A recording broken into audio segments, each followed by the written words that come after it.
pessoal.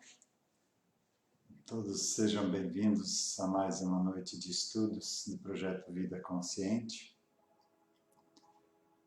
Dando continuidade ao nosso assunto da relação das patologias, das doenças com o nosso psiquismo.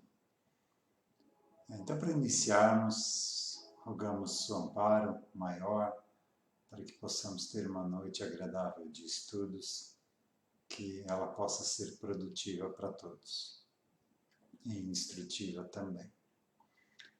Lembrando que 2020 foi escolhido como ano do Evangelho.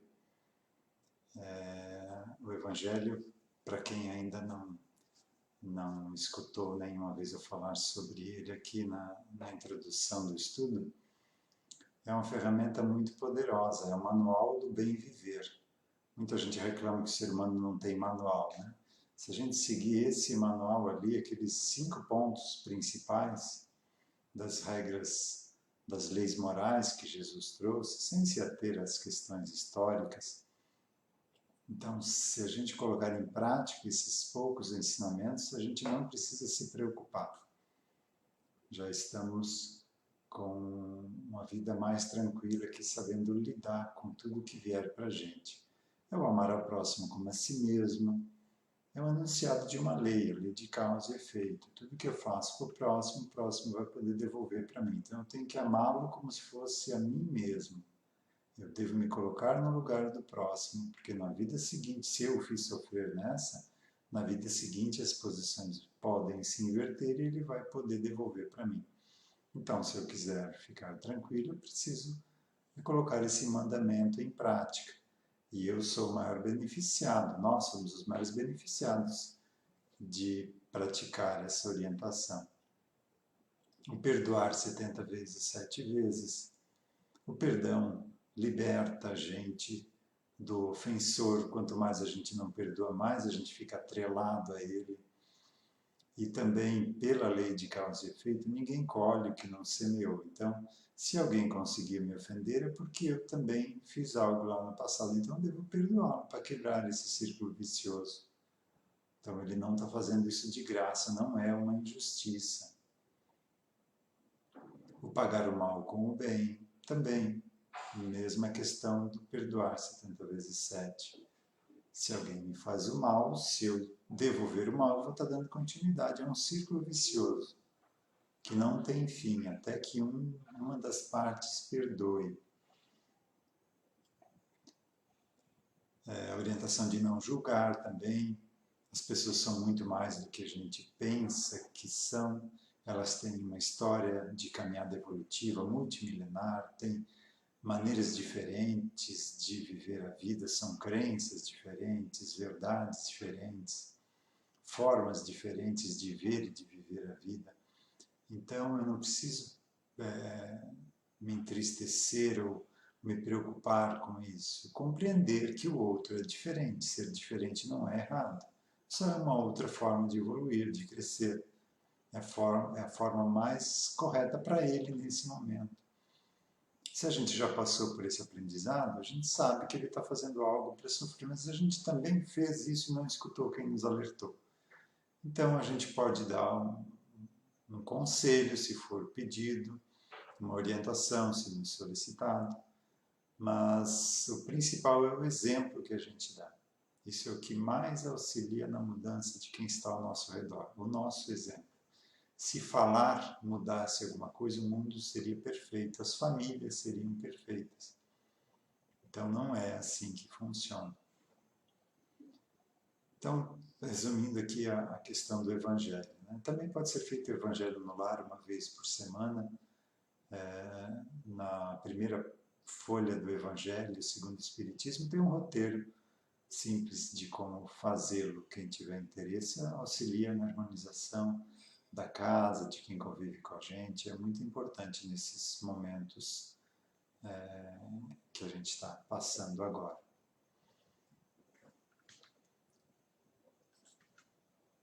Então, a nossa relação com esse psiquismo, né? A parte que a gente conhece de nós mesmos é essa aqui, a parte consciente. Desde quando a gente nasceu, o que foi aprendendo. Então isso fica nessa pequena área aqui. Aqui ainda está maior do que é na realidade. Falam aí os estudiosos que é em torno de 5% apenas a parte consciente, a parte que a gente tem acesso consciente. Todo o restante de 90% a 95% é o inconsciente, a comparação com o iceberg, né? A ponta que fica para fora da água é o consciente, toda aquela imensidão submersa é o nosso inconsciente. Então, o que esse inconsciente de cada um de nós influencia na nossa vida de hoje, né? Cada representação dessa aqui é uma vida passada nossa. E ela fica gravada, fica registrada no nosso inconsciente. Nós estamos em final de curso, em transição planetária. Então a gente já praticamente passou por tudo, por todas as situações. Por isso não julgar, né? Por isso não apontar o dedo para o outro, porque a gente também já foi ou fez aquilo. E não sabemos como a gente se comportou. Se não foi pior do que essa pessoa que a gente está julgando ou apontando o dedo. Né? Então, esse inconsciente, apesar do nome inconsciente, ele só é inconsciente com relação a nós aqui, a parte consciente. Mas ele, internamente, vibra intensamente. Cada uma dessas partes aqui está ainda vibrando conscientemente e nos transmitem essas vibrações. Então, o que a gente está falando aqui é a relação do que a gente pode ter aqui no corpo físico, no nosso corpo emocional, no corpo mental, patologias ou dificuldades que são oriundas desse inconsciente nosso, tão pouco explorado ainda. Uma das pessoas que mais explorou o inconsciente foi o Jung, aí há um pouco mais de um século, 2 séculos, mais recentemente, né? Considerando a nossa caminhada evolutiva. Então, reunindo o conhecimento pesquisado da psicologia e da psiquiatria acadêmica, unindo esses conhecimentos com a doutrina espírita e junto desses dois, essa ferramenta de captação psíquica, a gente consegue compreender muito mais como é o inconsciente, o nosso psiquismo, e tem uma ferramenta para trabalhar aqui nesse psiquismo. Então, aquele escravo que morreu lá no tronco, sendo torturado, ele ainda está no meu inconsciente, ainda está lá no tronco apanhando, sofrendo, mesmo que o corpo morreu, ele ficou preso mentalmente nessa situação. Chama-se isso de monoideísmo, ou fixação mental. Então ele está preso nessa situação e hoje pode causar dificuldades. Por exemplo, se quem era o capataz lá, ou o dono desse escravo hoje é pai, ou mãe, ou parente, eu tenho dificuldade com esse parente. Porque quando eu chego perto desse parente, toda essa raiva represada de toda uma vida de tortura começa a aflorar. E eu não sei por que não me sinto bem perto da pessoa. Sei que devo agradecer, sei que devo abraçar, mas se faço não é verdadeiro isso. Porque o que eu sinto é diferente do que eu sei que devo fazer. E o nosso trabalho é equilibrar isso, o que a gente sente ser igual ao que a gente sabe. Aí a nossa vida não vai ter mais angústias, preocupações e tantas outras sensações desagradáveis, porque a gente vai ter uma vida mais íntegra. Estamos falando da relação desse inconsciente com as doenças de hoje. Temos que abrir aqui alguns parênteses. Não deixar de lado o tratamento da medicina convencional. Tratando essa parte do inconsciente, a gente está resolvendo uma causa, por exemplo, de uma deficiência. Aí a medicina convencional vai interferir e o resultado dela vai ser muito melhor, porque a causa daquilo foi removida. Então, o corpo reage bem a uma intervenção cirúrgica ou a intervenção medicamentosa, porque a causa foi resolvida. Então, não deixar de lado o tratamento nosso aqui convencional. Outra coisa, se a pessoa, por exemplo, quer se libertar, por exemplo, digamos, de ser passado para trás, de 171, digamos, né? Lá no passado ele foi corrupto, né? Então hoje está colhendo esses frutos e não gosta disso. Então ele vem para um tratamento e quer tratar esse aspecto. Mas se ele ainda está alimentando essa corrupção, se ele só quer tirar isso dele, mas ele ainda nas pequenas corrupções do dia acha que é legal fazer isso, não vai ter um bom resultado esse tratamento. Então a pessoa tem que estar, se não mudou, pelo menos que ela tenha a proposta de mudança, que ela esteja querendo mudar. Às vezes não consegue mudar aspectos que são mais fortes que ela, mas que ela está lutando para essa mudança.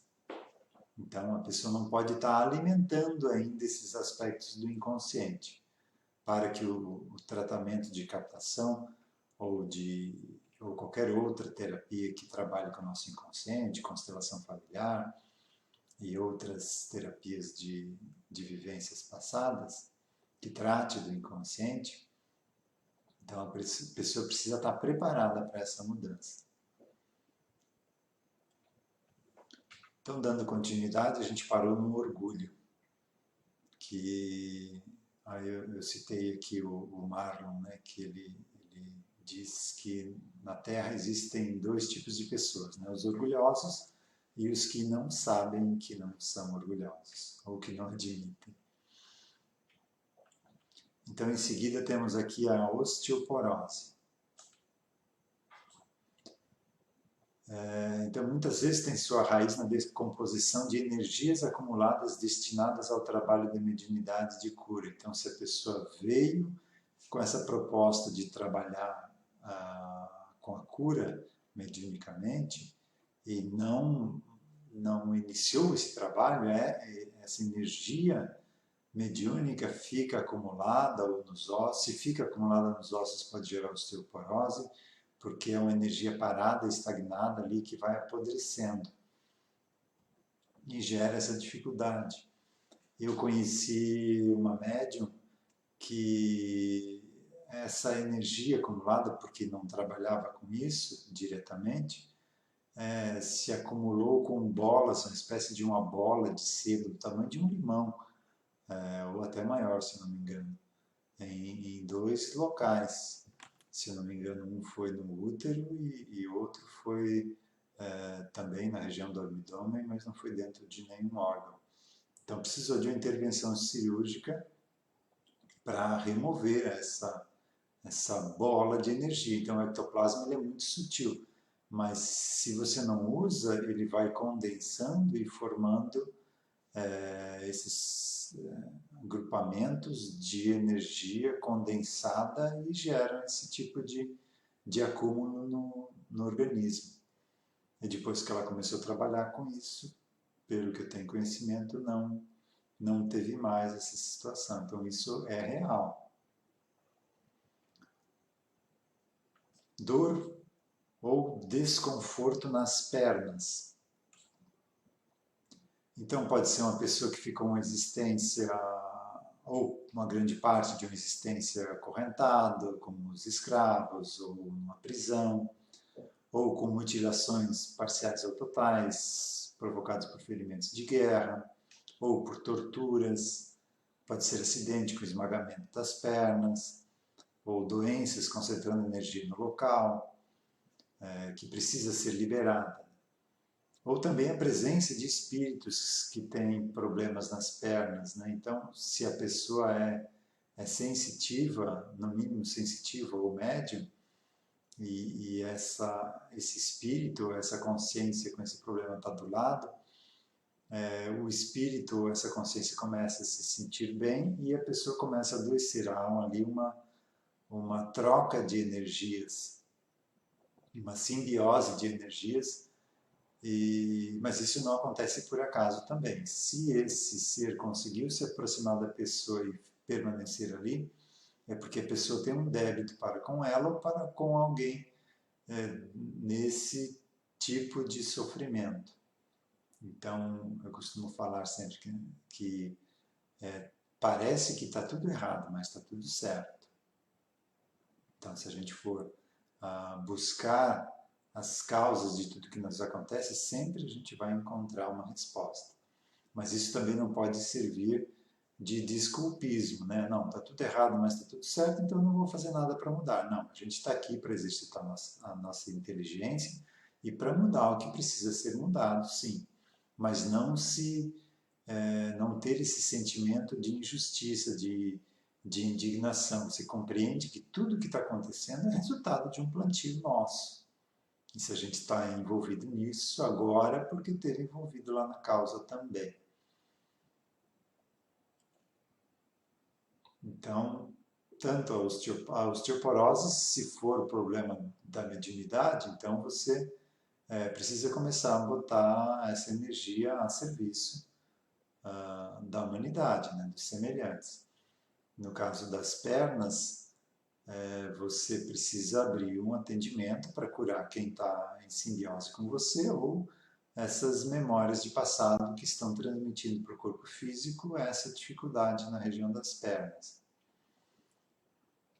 E se é isso, se é de passado ou de espírito que está ali ao lado, você vai para o médico, ele faz todos os exames e não encontra nada. Porque não é do físico hoje. A causa está tá vibracional perto. Então, a causa está fora do corpo físico. Por isso, os exames não encontram a causa.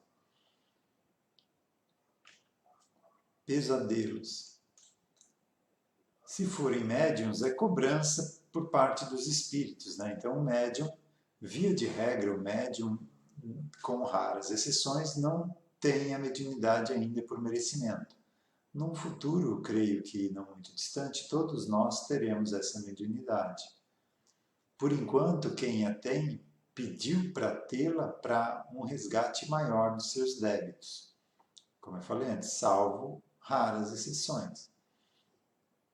Então, se a pessoa veio com a mediunidade, daí chega aqui e não quer saber disso, aí vai procurar um atendimento lá no apometria para tirar isso dela, não, quero que tire isso de mim, então pediu tanto para ter isso, para resgatar, e quando chega na hora de trabalhar quer fugir. Então, quem ela se propôs a resgatar fica do lado cobrando. E aí ela não vai ter sossego. Enquanto não começar a botar em prática o que ela se propôs, ela vai ter essa dificuldade. Ah, mas não dá para afastar esses espíritos? Dá, você pode ir para uma reunião mediúnica, pode tratar eles, mas assim que eles forem tratados, vão vir outros que ela se propôs. Porque quem vem com a mediunidade não vem para tratar 10, 15 espíritos, vem para tratar um grupo grande de espíritos, né? Então eles vão vindo, cobrando esse tratamento, esse auxílio. Pode ser também uma engendração de nossa consciência, tentando nos alertar para a realidade espiritual ou sinalização de uma memória, uma vivência que precisa ser ressignificada. Então, pode ser um alerta, né, de algo do inconsciente aflorando para o consciente já, nos chamando a atenção para algo que precisa ser trabalhado. Polaridade invertida. Então, quando a pessoa apresenta em seu agregado psíquico personalidades em polaridade oposta à sua atual sexualidade, ela vai ter dificuldades em lidar com isso, porque ela está usando um corpo físico, por exemplo, masculino, mas a grande maioria das memórias do inconsciente vibram no polo feminino. Então, pode gerar essa dificuldade da não aceitação. Então, vejam bem, eu não estou dizendo aqui que isso é uma doença, não é. O que a gente está falando aqui é quando a pessoa não consegue lidar com essa situação. Então ela está num corpo masculino, tem a influência do psiquismo feminino e não aceita isso ou não consegue lidar com essa situação. Aí você busca atendimento para harmonizar essas consciências ligadas à polaridade invertida. Então não estou dizendo aqui que tem cura. Uma das causas disso seria a homossexualidade. Não é isso. Como qualquer outra patologia, qualquer outra dificuldade, você pode acessar o inconsciente e tratar quem está ligado a isso. Mas sempre quando a pessoa não estiver conseguindo lidar com a situação, quando isso estiver prejudicando a sua qualidade de vida. Não é para o pai que não quer que o filho seja assim ou a filha seja assim. É para o próprio ser. Ir buscar esse auxílio se ele está tendo dificuldades.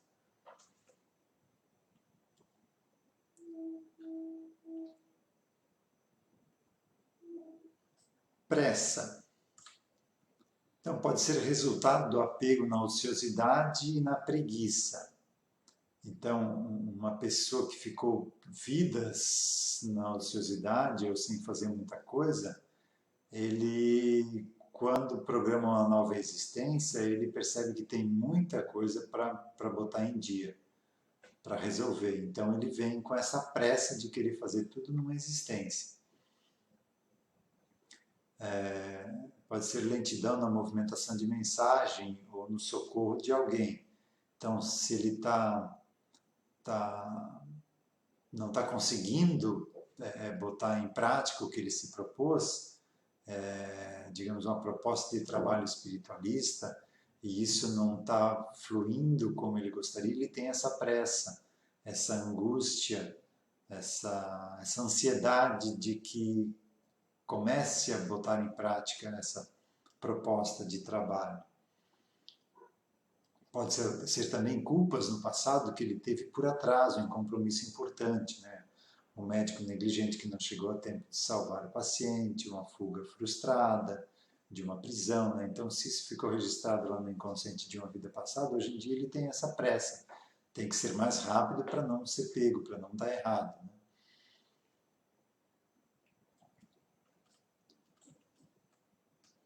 Prisão, ou seja, sensação de estar preso ou aprisionado, sem ter motivo para isso, né? Então a pessoa hoje não tem uma causa de estar sentindo, um motivo para estar sentindo isso, mas ainda se sente presa.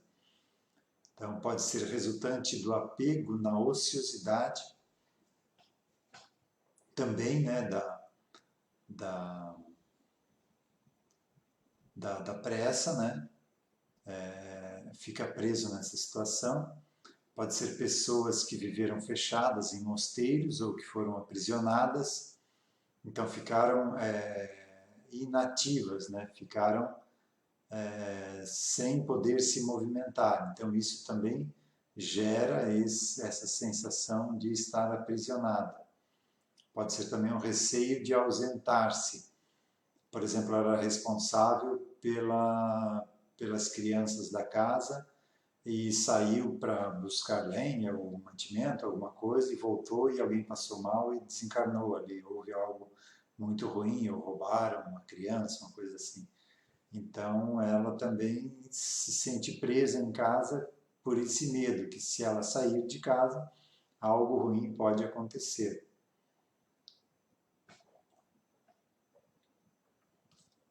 Psoríase. Então, a psoríase é um distúrbio gerado pela necessidade de afastar alguém. Então, normalmente é doença de incendiários, dos que torturaram os outros utilizando fogo, ou água fervente, ou estanho derretido, ou ácido. Ainda também podem ser processos autodestrutivos, descuidos no manuseio de material incandescente ou ácido. Então, essa dificuldade ficou registrada no modelo organizador biológico e gera essa dificuldade no corpo físico hoje. Quando isso é mais concentrado nas mãos e nos pés, geralmente tem ligação com o nascimento. Foi um nascimento traumático ou um nascimento com muito medo, os pais não queriam esse filho, não estavam aceitando, talvez aceitavam o filho, mas não o espírito que estava vindo para ser filho. Essa situação, quando esse excesso de suor são nas mãos ou nos pés, a gente pode atender em captação também, mas geralmente precisa de uma TVP. Uma TVP não para vidas passadas, para vivências passadas desta vida mesmo. Então você regride a pessoa até o período da gestação, até um pouquinho antes, ali na apresentação aos pais, e vai de lá, vem em progressão até o momento presente, fazendo uma limpeza de todos esses registros que ficaram lá. Então esse forte medo de nascer ficou registrado nas glândulas e elas ficam com esse trabalho em excesso aí, continuamente. Raiva dos pais. Então pode ser imersão de lembranças de funestos acontecimentos de existências passadas, onde o antagonismo mútuo foi a tônica. Como eu falei antes lá do negro, né, do escravo no tronco. Ele também não estava lá no tronco de graça, né? Lei de causa e efeito. Então, se ele está ali é porque ele também já escravizou.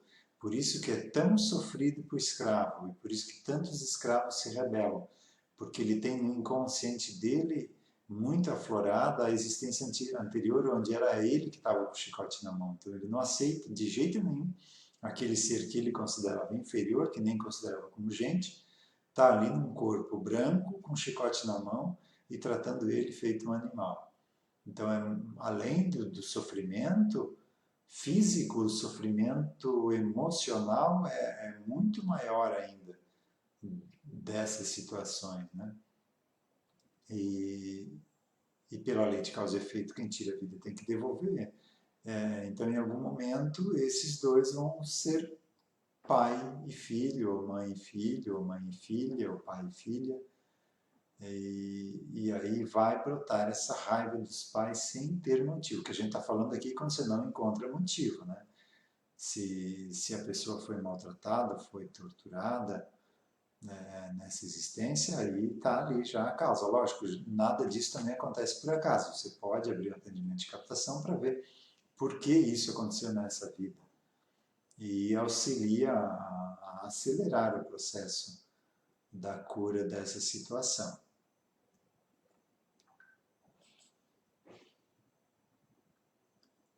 Rejeição. Então, pode ser decorrente de rejeição sofrida na fase pré-encarnatória, na gestação, na infância, ou ainda como lembrança de ocorrências negativas em outras existências. Então, aquela pessoa que se sente rejeitada, uma dos efeitos que eu comentei antes foi o suor excessivo nas mãos e nos pés, dessa rejeição, desse medo de nascer. Outra é essa sensação de ser rejeitada sempre. Traz isso para a vida inteira. Isso cria um registro no subconsciente naquele momento lá porque o embrião está sendo formado, mas o campo mental já tem uma estrutura primitiva ainda, mas que vem fazendo, coletando, registrando tudo que acontece ali na gestação, né? Na gestação, na primeira infância. Então, por isso que se você bota uma pessoa em regressão, ela consegue se ver dentro do corpo da mãe, consegue sentir a emoção da mãe, o que a mãe sente em relação ao filho.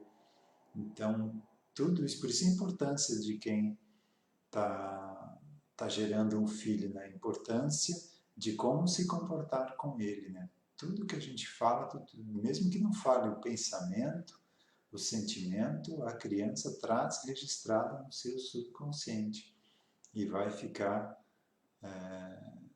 ali a vida inteira. Então precisaríamos, né, ter uma habilitação para sermos pais, né? Como você precisa ter para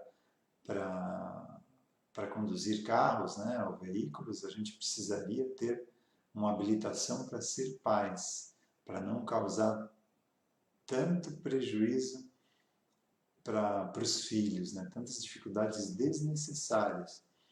E uma dessas propostas do nosso estudo é isso, é a vida consciente, né, que a gente esteja vivendo conscientemente do papel nosso em cada fase da nossa vida.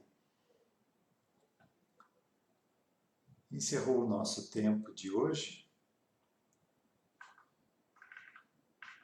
Não temos nenhum questionamento aqui no chat. Semana que vem,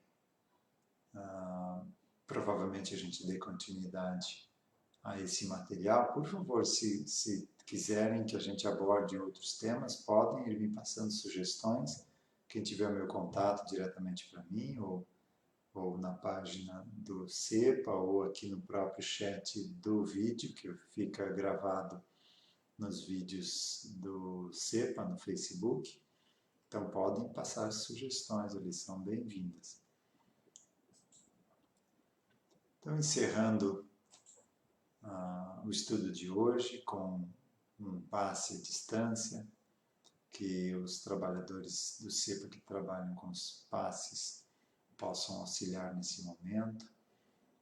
Como o passe é uma transmissão de energias, essas energias não se ressentem muito da distância. Então, ela pode perfeitamente chegar a cada um de vocês. O importante é que cada um de nós esteja receptivo, esteja preparado para receber essas energias. Então, sentindo essa onda de energia descendo por todo o corpo, promovendo uma limpeza energética, desobstruindo os canais energéticos.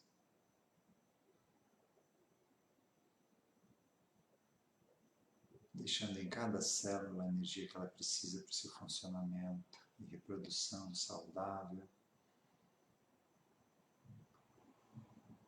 Ativando o nosso sistema de defesa.